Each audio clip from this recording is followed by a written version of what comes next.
Mobile भएकाले यसो गुराँसे डाँडा दैलेख दैलेख रानी मत्ता हामी के गरौँ गुराँसे डाँडा भन्ने ठाउँमा हामी चढ्दैछौँ।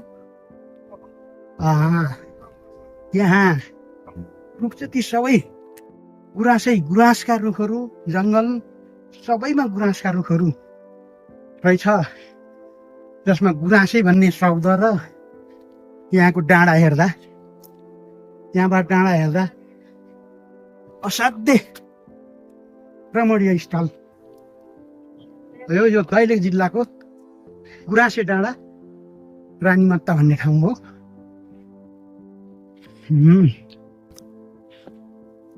निकै रमाइलो ठाउँ रहेछ।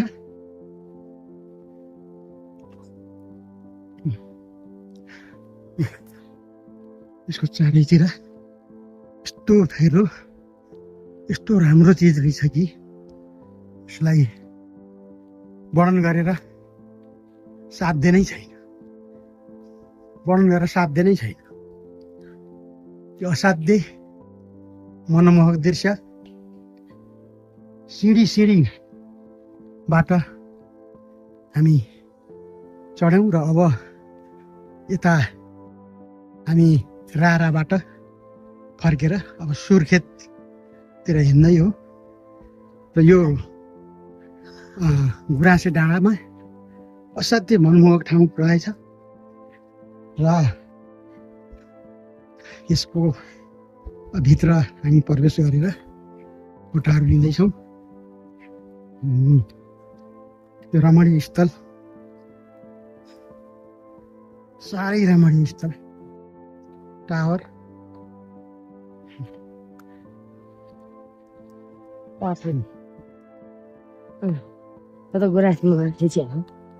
जाने यस्तो रमणीय स्थल जसलाई वर्णन गरी साध्य छैन।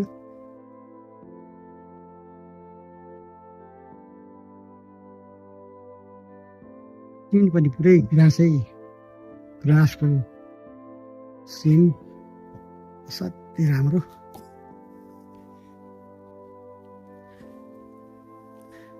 यस्तो किसिमको सिन रहेछ।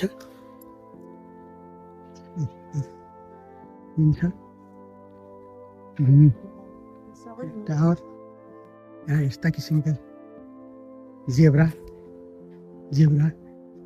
घोडा यस्तो सिन राखेको यो टावर ल अहिले के छ मैले त्यहाँ अहिले ड्राइभरलाई लाउने हो क्या पुरै खेतीमा भिडियो गरेको ल। यस्तो किसिमको टावर छ पल्लोमा क्या समाएर है। घर चढ्न मिल्ने यही छ कि अगाडि चढ्न मिल्ने यही छ केही सोध्नु पर्यो। यस्तो किसिमको सिन रहेछ।